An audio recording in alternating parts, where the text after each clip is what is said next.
For those who have or typically want a higher fat diet, 2 carbohydrate diet, where is that line of, okay, your carbs are getting too low? Because, people will say, okay, 2000 calories, this is what I have to work with. I'm just going to manipulate the macros to suit my preference. But, preference is great, but what if it's taking away from actually benefiting you, right? Because, at the end of the day, you can prefer things that are not necessarily good for you too, right? And I feel like that's taken a bit of a storm, just do what you prefer, do what you like. But there's challenges with that, of course, right? Whether it would be with training or diet. But how do you personally distribute the intake, and how individual specific does that have to be? And what are some of the landmarks you're looking for in that regard? Yeah, again, another great way of asking the question. And you can't talk about dieting and weight loss and calorie deficits without getting into the arena of carbs versus fat. And you really have to look at this in two different research camps. There are inpatient metabolic ward studies where groups of people are housed in a university or a research facility, and they are given the food they're going to eat. They have no opportunity to eat anything else, just that food. The vast majority of research is done in self-study research, which is you're in this group, you're in that group, here are your instructions, go home and do that.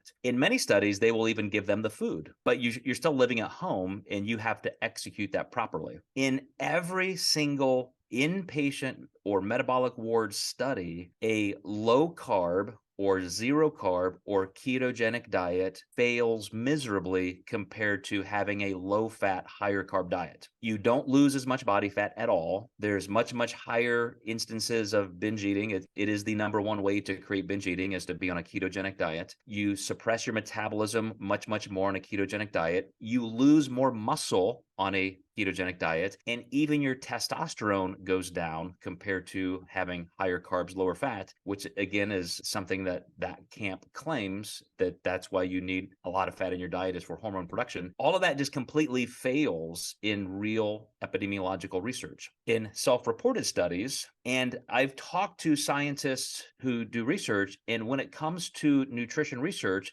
they have said, we know at least 1/3 of the data we get in self-reported research is wrong. Now, I ask you, if you're a scientist or a serious consumer of science, if somebody said, okay, here are the results of this study, by the way, it's at least 30% wrong. It's not 1 or 2% wrong, potentially. It's 30% inaccurate. We don't know how, but it's just baked into the cake. Take this as you will. You don't have to do that when you can compare it to inpatient, highly controlled studies. So that said, I don't even like to juxtapose carbs versus fat as some kind of complete bipolar antithetical. In actuality, ketogenic dieting should be considered a continuum. You can be pure keto, 90% fat, 9% or so protein, whatever amount of fiber you need for GI health. That's pure classic ketosis. Or you can do the bodybuilding modified keto, which is a little bit more protein. Now researchers are finding, even for some of the medical claims for low carb dieting, such as stage 4 cancer, epilepsy, and so forth, they're even finding that is very genetic or body type specific. So some people can, even with something like epilepsy, can eat more carbs, even some starch, even some sugar, and they don't get symptomatic up to a certain point. Ketosis is a body state. It's part of that homeostasis continuum. It's not a complete directive to just have zero carbs at all. So with that said, Kenny, of course, lower fat,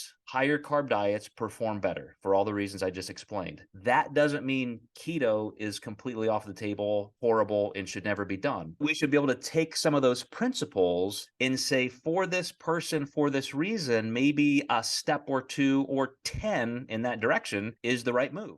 If it fits your macros versus meal plans, and they're putting one on a pedestal over the other. But from what you said, it's, when and how you need that flexibility, and knowing when and how to use that in the right way. And maybe a coach is the right way to get that guidance, at least at the beginning. But what are your thoughts on that?